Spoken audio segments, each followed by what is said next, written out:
नमस्कार दोस्तों, मैं सोनम जैन और आप सभी देख रहे हैं सोनम जैन की कहानी। और आज की कहानी है एक माँ की दर्द भरी कहानी। एक पल में कैसे बदल गई रोशनी की ज़िंदगी।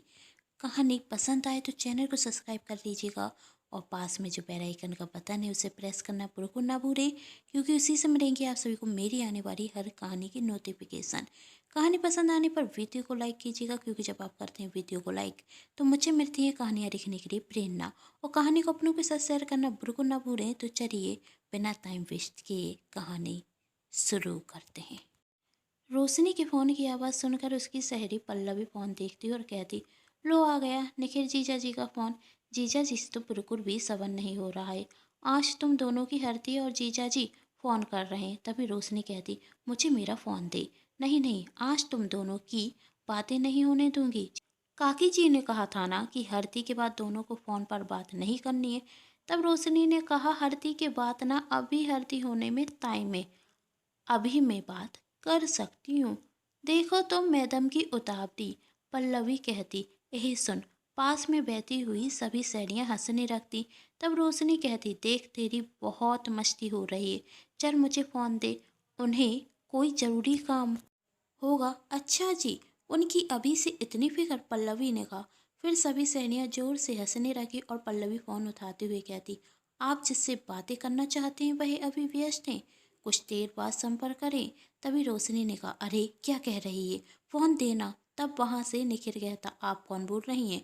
हम आपकी सारी बोल रहे हैं, पल्लवी हंसते हुए कहती। तभी वहां काजल दीदी रोशनी की चचेरी बड़ी बहन आती और कहती, बहुत हो गया तुम लोगों का हंसी मजाक, अब रोशनी को पौन दो और चलो यहाँ से। पल्लवी रोशनी को पौन देती और सभी वहां से चले जाते। रोशनी निखिल से, हरो कैसे फ़ोन किया?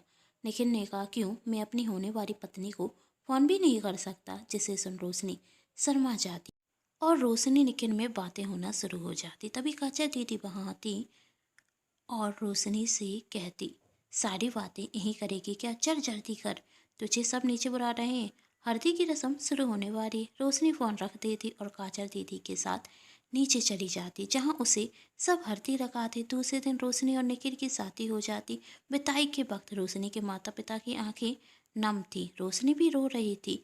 तभी निखिल रोशनी का हाथ पकड़ते हुए कहता, तुम रो क्यों रही हो, मैं हूं ना। निखिल का बस इतना कहना रोशनी को हिम्मत देता। रोशनी निखिल से शादी कर कर ससुराल आती। रोशनी के ससुराल में निखिल और उसके बड़े भैया और भाभी थे। रोशनी की जेठानी रोशनी की आरती उतार कर उसका गृह प्रवेश कराते। निखिल रोशनी को पहले बता चुका था कि उसके बड़े भैया और भाभी में ज़्यादा नहीं बनती है, इसलिए निखिल दूसरे शहर में नौकरी करता और वहीं रहता था। कुछ दिनों बाद रोशनी को भी वह अपने साथ ले जाता। रोशनी निखिल के साथ बहुत खुश थी। निखिल रोशनी का बहुत ध्यान रखता था। दोनों एक दूसरे के साथ बहुत खुश थे और दोनों की खुशी जब बढ़ गई जब उन्हें पता चला कि रोशनी माँ बनने वाली है। इस खबर के बाद निखिल पहले से ज़्यादा रोशनी का ध्यान रखता, लेकिन निखिल अपने काम में व्यस्त रहता था, जिस कारण वह रोशनी के साथ ज़्यादा वक्त नहीं बिता पाता। और रोशनी को इस वक्त किसी की ज़रूरत थी जो उसका ध्यान रख सके। जब उसने अपनी जेठानी को बुलाया तो उन्होंने ये कहकर मना कर दिया कि बच्चों की परीक्षाएं चल रही हैं, मुझे बहुत सारे काम होते हैं, इतने दिनों के लिए मैं आपके पास तो नहीं आ सकती। यदि एक दो दिन की बात होती तो मैं ज़रूर आती, और मैं आपको यहाँ बुला भी नहीं सकती, क्योंकि बच्चे छोटे हैं, बहुत ऊधम करते हैं और उनके कारण आप परेशान हो जाएंगी। इस वक्त आपको आराम की ज़्यादा ज़रूरत है और बच्चों के कारण आप आराम नहीं कर पाएंगी। बुरा मत मानना रोशनी, यदि संभव होता तो मैं तुम्हें यहाँ बुला लेती। वैसे रोशनी को अपनी जेठानी से इसी जवाब की उम्मीद थी, लेकिन फिर भी वह अपनी जेठानी से कहती, क्योंकि बाद में कहने को ना हो जाए कि देवरानी जी ने बुलाना जरूरी नहीं समझा। जब रोशनी ये बात अपने मायके में कहती तो उसकी भाभी रोशनी की माँ से कहती, माँ जी यहाँ पर घर का ख्याल रखने के लिए मैं हूँ, एक काम कीजिए, आप रोशनी दीदी के पास चली जाइए। इस वक्त उन्हें किसी की ज़रूरत है और मुसीबत के वक्त तो पारिवारिक काम में आता है, तो मेरे ख्याल से आपको जाना चाहिए। आप घर की चिंता मत कीजिए, घर मैं देख लूँगी। रोशनी अपनी माँ के आने से बहुत खुश थी।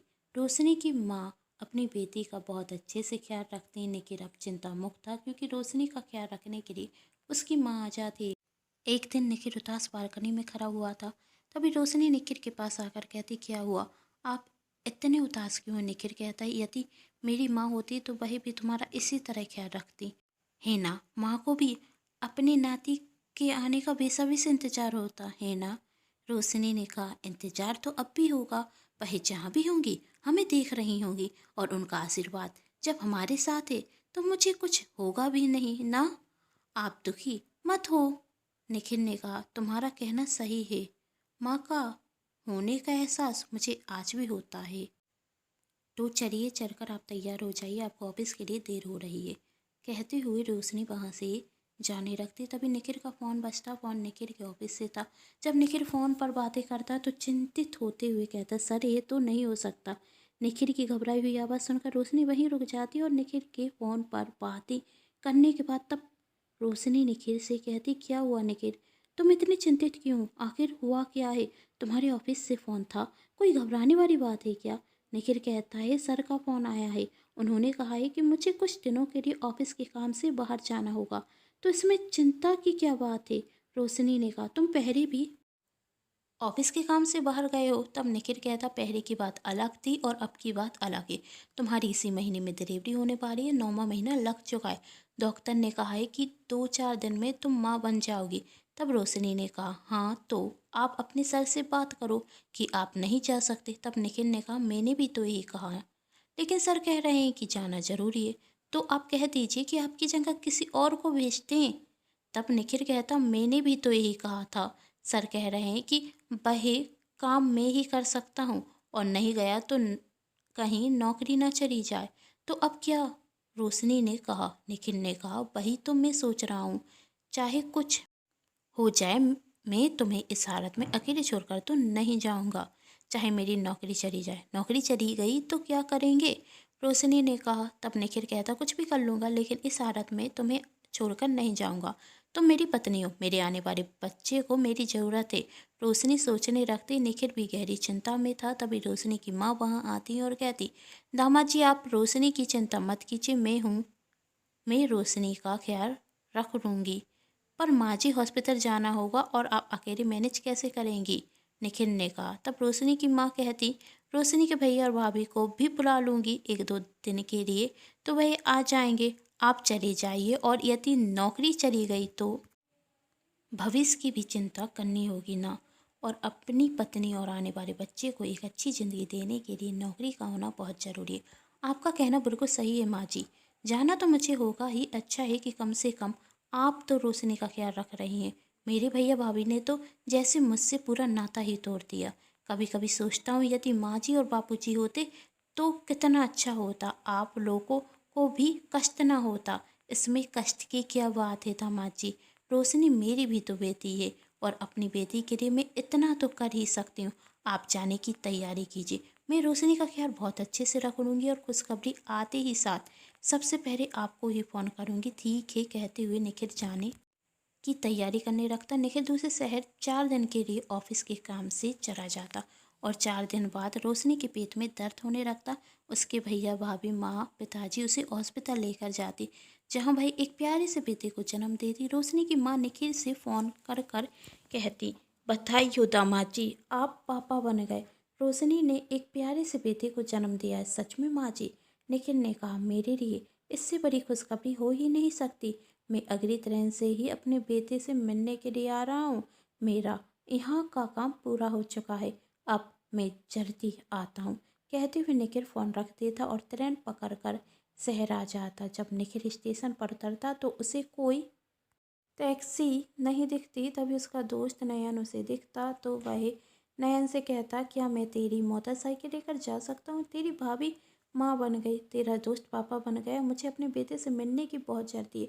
टैक्सी का इंतजार मुझसे नहीं होगा। नयन ने कहा, मैं अपनी पत्नी को स्टेशन छोड़ने के लिए आया था। ठीक है, तू मेरी मोटरसाइकिल ले जा, मैं टैक्सी से घर में पहुँच जाऊँगा।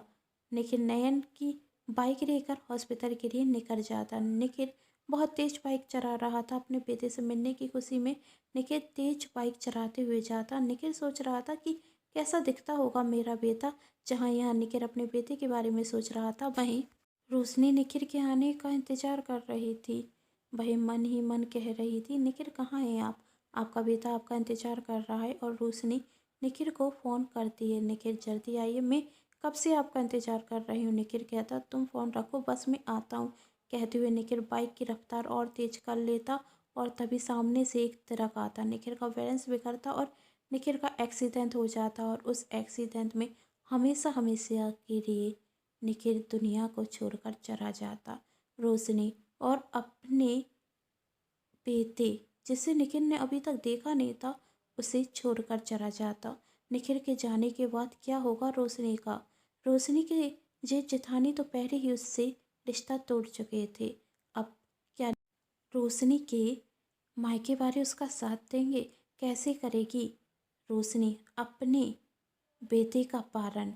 क्या रोशनी अपने बेटे का पालन पोषण करेगी या निखिल के जाने का दोष उसको ही देगी?